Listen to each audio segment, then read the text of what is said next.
Donc bonjour à tous. Donc je me présente plus, ça a été fait, ça va gagner un peu de temps. Donc pour nous, en fait, la clé à la réussite d'une bonne IRM, c'est essentiellement 2 points. C'est la préparation du patient, qui va représenter quand même 75% de bonne qualité image, et aussi de l'imagerie IRM proprement dite, qui est, tout le monde sait, un compromis entre le contraste, la résolution spatiale et le temps d'acquisition. Donc comment on va optimiser ça? Donc je viens de vous dire qu'on va commencer par une bonne préparation du patient. Donc ça se passe déjà à son domicile. On va lui demander de venir avec un dosage de PSA. Et on va lui demander également de faire un laxatif 2 heures avant l'examen, type Normacol. Alors pourquoi? Pour éviter la présence de gaz au niveau du rectum qui va générer des artefacts, notamment sur la diffusion, et aussi pour éviter le mouvement du rectum dû à la sensation d'un rectum plein. Donc ici, vous avez le rectum plein. Évidemment, il va bouger. Le patient va contracter les fesses parce qu'il aura la sensation du rectum plein. Du coup, résultat sur la prostate, ça va bouger. Ici, on a la présence d'air dans le rectum également. Donc, ça va générer des artefacts sur la diffusion ici. On a fait évacuer le gaz au patient, donc il y a plusieurs méthodes, soit il va directement en toilette, soit on a une possibilité aussi, c'est de lui donner une canule à lavement par exemple. Et du coup, l'artefact a disparu. Si vous êtes pressé et que vous n'avez pas envie d'envoyer de nouveau le patient en toilette, on a la possibilité de mettre une bande de saturation sur le rectum et sur le gaz. On a dans ce cas-là une diminution de l'artefact. Mais la préparation colique est quand même vraiment la meilleure solution. Donc ce qui est vrai pour le rectum plein est vrai également pour la vessie. Donc il faut absolument faire passer le patient en toilette juste avant qu'il rentre dans la salle. Ça évite également que le patient ait envie d'aller aux toilettes, qu'il sonne ou qu'il bouge. Donc l'installation du patient est également quelque chose de capital. Donc ça nous concerne plus. Donc c'est vraiment la préparation du patient, c'est une bonne explication donnée au patient, c'est une bonne participation de ce patient. Donc il faut vraiment lui dire qu'il ne bouge pas du tout, qu'il garde l'immobilité complète. Donc les bras, les jambes, rien ne doit bouger. Et il ne doit pas contracter les fesses et éviter de respirer avec le ventre. Donc on a à notre disposition une foule de moyens de contention qu'il faut utiliser, les supports de tête, les coussins sous les jambes, etc. Donc ça, il ne faut pas hésiter. Le centrage pour faire une IRM de prostate, c'est évidemment la symphyse pubienne. Je ne sais pas si... Hop. Bon, c'était une vidéo, mais ça ne marche pas. Donc, un petit mot sur les antennes et sur la possibilité de serrer les antennes pour éviter le mouvement des abdominaux. Donc, ici, vous avez une antenne abdominale qui est de chez Philips, sur laquelle on ne peut pas utiliser des sangles de contention pour éviter les mouvements abdominaux. Par contre, si vous travaillez avec des antennes plus petites, type antenne cardiaque comme ici, on va pouvoir serrer l'antenne, ce qui va permettre en fait de... Les vidéos ne passent pas les vidéos. Ce qui va permettre en fait de... Ah, voilà. De serrer l'abdomen et d'éviter les artefacts qui vont venir se projeter sur la prostate. Donc je parlais du centrage de la symphyse pubienne. Toujours si vous utilisez des antennes type cardiaque, donc à faible champ, bien centrer le patient, c'est un résultat d'une bonne image. Sinon, votre image sera complètement bruitée.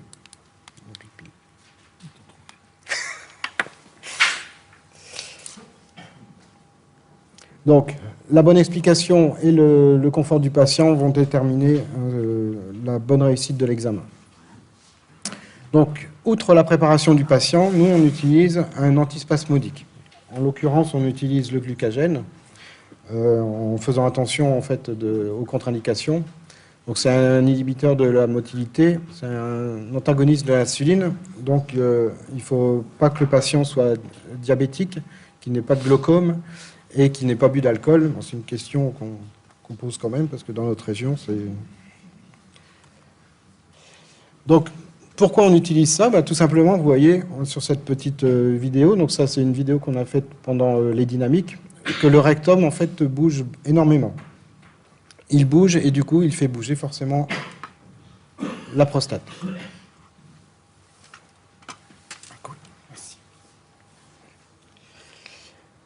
Donc, avec le glucagène, ici, on voit bien, sans injection, que la paroi du rectum bouge, ainsi que les anses digestives ici. 10 minutes après l'injection du glucagène, les parois sont sensiblement paralysées. Donc, évidemment, la prostate, du coup, ne bougera pas. Alors, durant les différents EPI qu'on a déjà fait, on nous a fait la remarque, mais oui, on peut s'affranchir du glucagène par l'utilisation des séquences type compensation de mouvement. Donc, vous avez tous les acronymes suivant les constructeurs. Alors, certes, on peut le faire, mais il y a quelques inconvénients.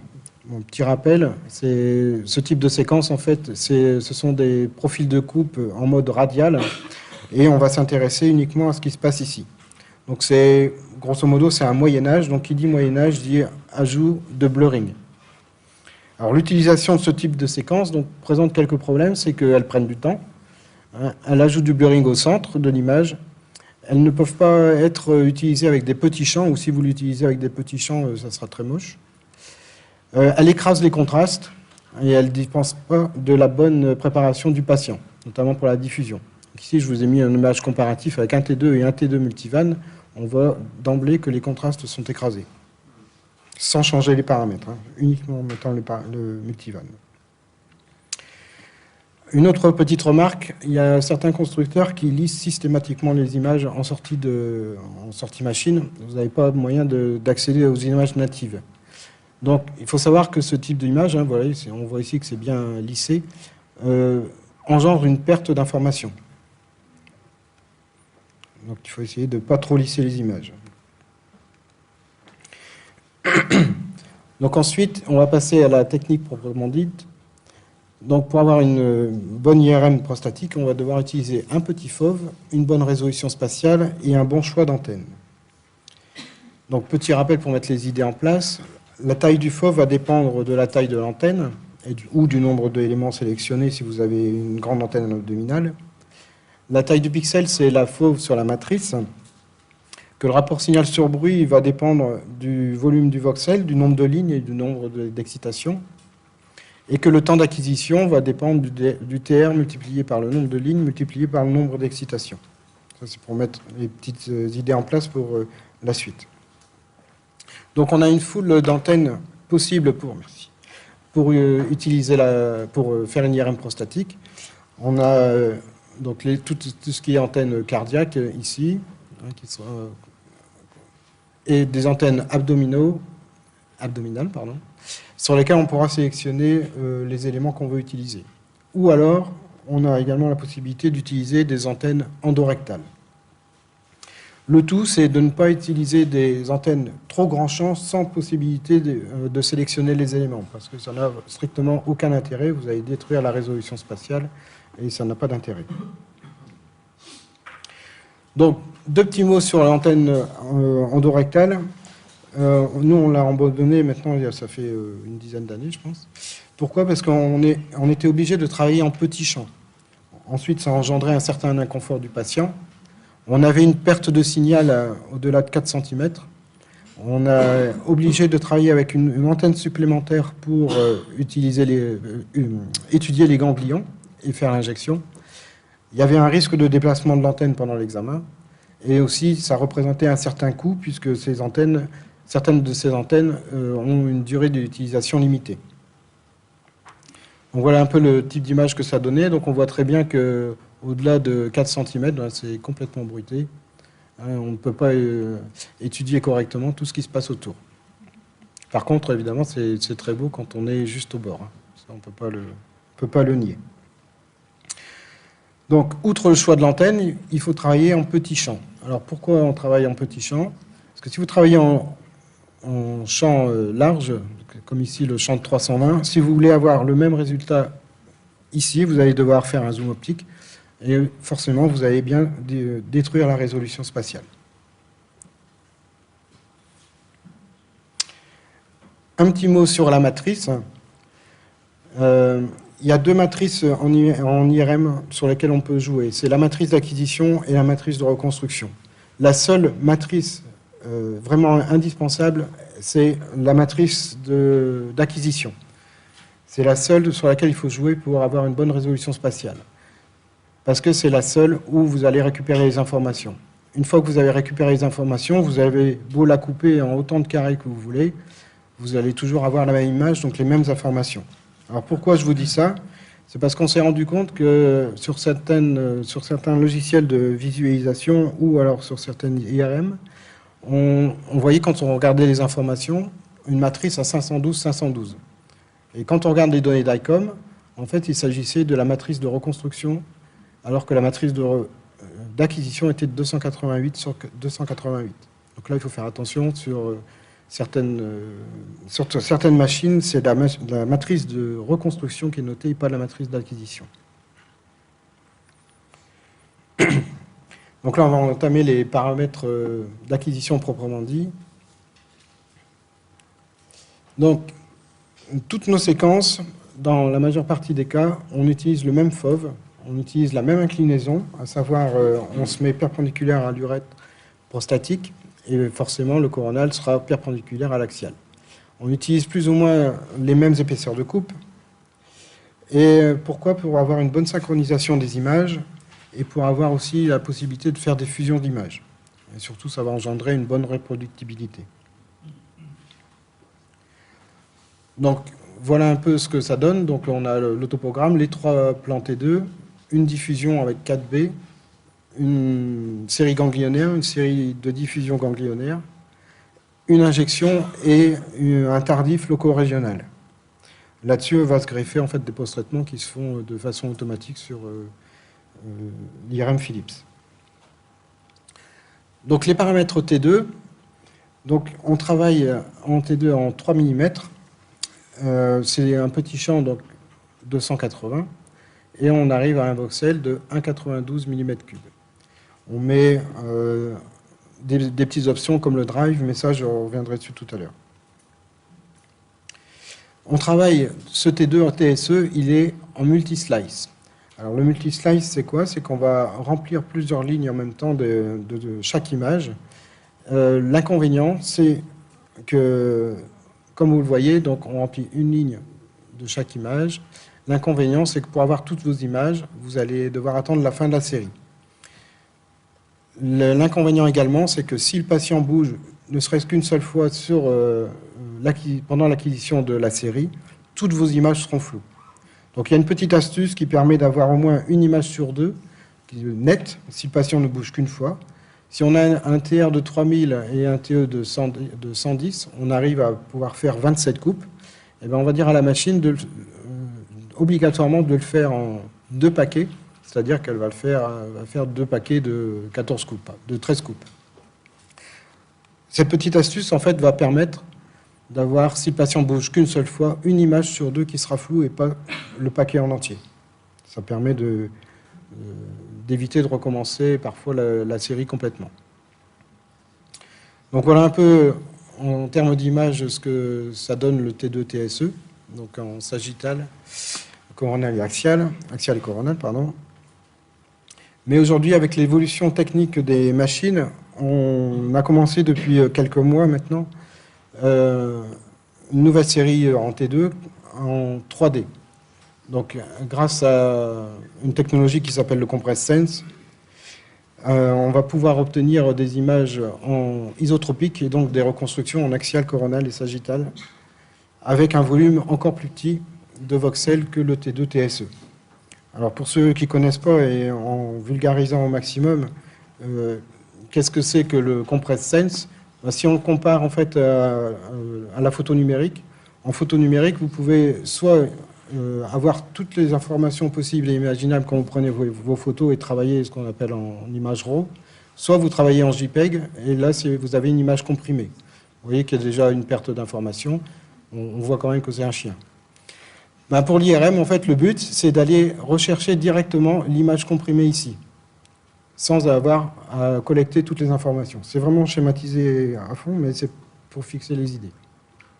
Donc en fait, ça va être basé sur le fait qu'il y a des redondances d'informations dans le contenu des signaux. La machine ne va donc plus acquérir toutes les données, mais elle va se concentrer sur les données qui se situent au centre de l'espace K et de façon aléatoire. Et ça va nous donner un peu ce type d'image-là. Donc là, vous avez les T2 en natif, les T2 reconstruites en MPR de 3 mm pour qu'ils soient comparatifs aux T2 TSE de 3 mm. Vous voyez, on a quand même une bonne définition. Et l'avantage également, c'est qu'on continue à travailler en petits champs. Donc voilà, pour être vraiment comparatif, donc on a le 3D, le T2 TSE et le multivan T2. Donc on voit, j'insiste encore sur le multivan qui écrase les contrastes fortement. Donc comme toute nouvelle séquence, elle a ses avantages et ses inconvénients. Donc l'avantage, c'est qu'on a 3 plans en une acquisition. On peut se balader dans le volume. Elle a une autre qualité, c'est qu'avec les fusions d'images en échographie, on peut aller partout dans le volume. Par contre, elle a un inconvénient, c'est la durée. La nécessité donc, de donner une bonne explication au patient afin d'avoir sa participation. Et là, comme c'est une technologie naissante, il faut encore attendre les prochains algorithmes qui vont pouvoir nous affranchir des mouvements. Donc, outre le T2, on fait donc, la diffusion multi-B, toujours avec des petits champs. Donc là, notre diffusion, elle est en 4 mm. Donc vous voyez, le volume d'acquisition, il est à 35 mm3, mais reconstruit après, il va être beaucoup plus fin. Cette diffusion multi-B, on a donc 4 B, 150, 0, 150, 1000 et 2000. Et on a la possibilité de mettre plusieurs excitations uniquement sur le B2000. Il faut savoir que sur Philips, c'est un vrai B2000. Sur certaines machines, telles la Siemens, le B2000, c'est en fait du B1500 et extrapolé à 2000. Là, ici, en l'occurrence, c'est du vrai B2000. Donc voilà un peu ce que ça donne avec une lésion ici en inversé. Ensuite, je vous ai parlé de l'étude ganglionnaire, qui se fait avec un balance FFE, donc c'est un écho de gradient T2 ultra rapide. On travaille toujours en 4 mm et on fait 50 coupes. Et on va réaliser en fait une diffusion avec exactement les mêmes paramètres pour que ce soit superposable.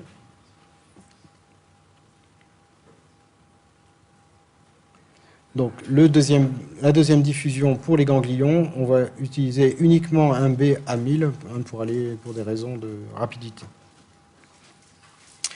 L'injection, alors l'injection, on utilise une séquence d'écho de gradient 3D.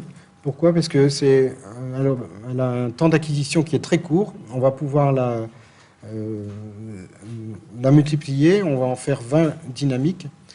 Et on va pouvoir garder toujours le même FOV et la même épaisseur de coupe que le T2.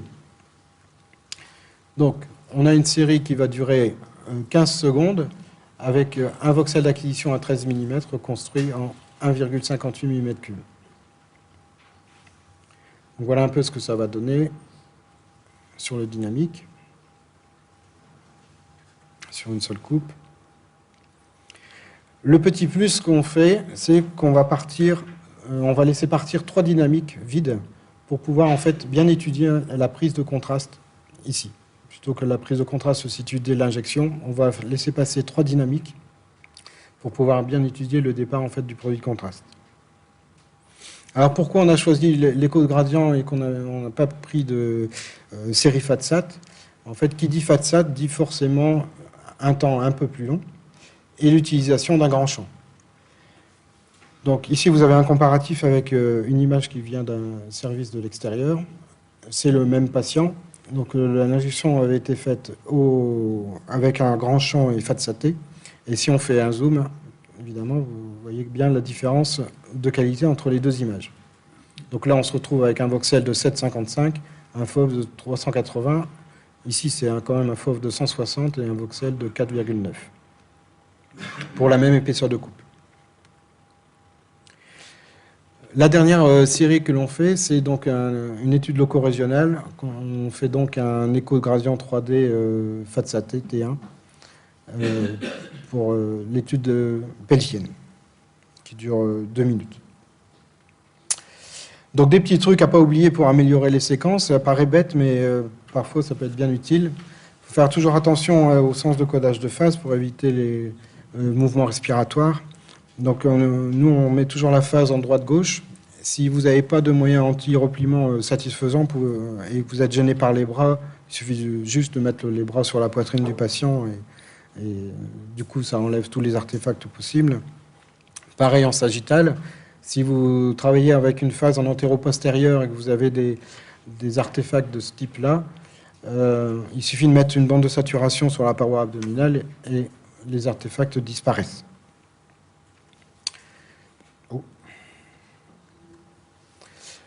Pour les postates de gros volume, là, on a plusieurs possibilités. Soit on augmente le nombre de coupes, ce qui va nous faire augmenter le temps d'acquisition, soit on peut augmenter l'épaisseur de coupe. Nous, on préfère augmenter l'épaisseur de coupe. Il y a deux avantages. C'est que, un, on va tout couvrir sans changer le temps d'acquisition. Et deux, on va augmenter le rapport signal sur bruit. Donc, on est gagnant sur deux tableaux. Donc, le temps d'acquisition, si on compare en fait l'examen qu'on faisait en 2009 par rapport à l'examen qu'on faisait en 2014, là, la série a changé puisque maintenant on utilise un 3D. Mais c'est juste pour vous dire qu'en fait, en 4 minutes de plus, on rajoute 5 séquences et de meilleure qualité. Donc les machines évoluent, mais on fait de plus en plus de séquences. Donc au final, on ne va pas réussir à passer plus de patients parce que les machines ont évolué. Donc, mais parfois c'est nécessaire donc, de diminuer le temps d'examen. Donc, pour diverses raisons, le patient âgé, claustrophobie, les douleurs, etc. Donc on a plusieurs possibilités, soit on diminue le nombre de séquences, soit on diminue le temps d'acquisition, soit les deux. Donc en termes de temps de séquence, je vous ai dit tout à l'heure, le temps c'est TR multiplié par le nombre de lignes multiplié par le nombre d'excitations.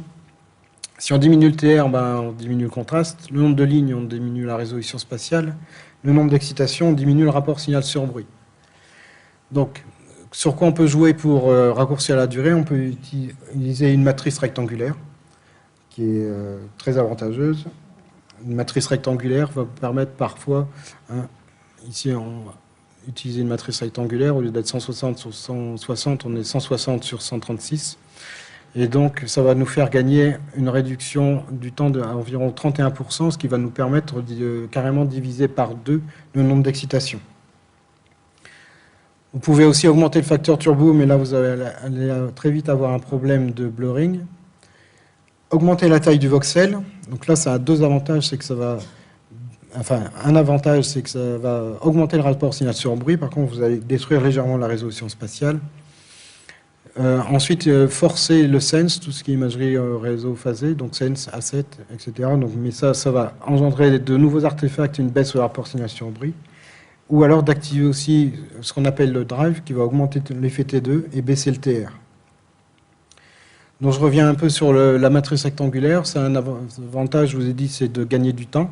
Par contre, il n'y a pas de possibilité de reconstruire dans les autres plans, puisqu'on a l'apparition, dans ce cas-là, de marches d'escalier. Nous, ce qu'on fait le plus régulièrement, c'est l'augmentation légère, j'insiste bien sur le mot légère, de la matrice d'acquisition. Donc si on augmente d'un cran ici le voxel, on va avoir une augmentation de presque 30% du rapport signal sur bruit. Du coup, on divise par 2 le nombre d'excitations pour perdre que 9% de rapport signal sur bruit. Mais on est passé d'une série de 4 minutes 9 à 2 minutes 04, en ayant un voxel à 3,27 qui reste encore raisonnable. Donc, plutôt que de faire une série super longue sur un patient non compliant, on préfère augmenter le voxel et diminuer le temps de séquence et avoir une série correcte et sur laquelle le patient n'aura pas bougé. Donc, je vous ai parlé de tout ce qui est imagerie parallèle. Donc, bien faire attention de ne pas mettre les facteurs sense à fond. Pourquoi? Parce que vous allez commencer à avoir du repliement, des artefacts tels que celui-ci. Si vous travaillez en droite-gauche, je vous ai dit tout à l'heure, pensez à mettre les bras sur la poitrine du patient.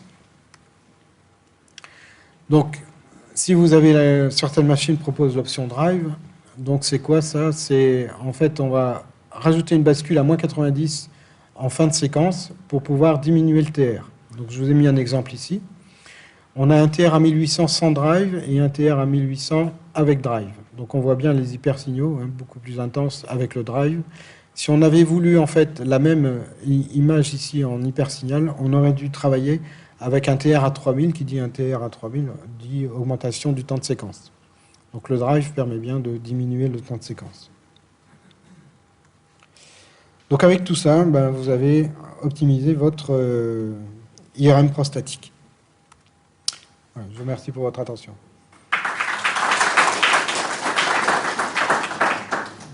Je ne sais pas si vous avez des questions. Pour les prothèses de hanche? Pour les prothèses de hanche, la série en 3D est plus artefactée que la série TSE classique. Donc on préfère, dès qu'ils ont une prothèse de hanche conséquente, on repasse en TSE. Pour la diffusion, ben, c'est... Ah si, c'est très artefacté, hein, la diffusion. Si elles sont... tu peux éventuellement mettre une bande de saturation dessus, mais ça va pas changer grand-chose. Ça va pas changer grand-chose, non. Après, tu peux essayer de le faire en sagittal, mais... Ouais. Mais c'est pas convaincant non plus. La prothèse de hanche, c'est... Ouais.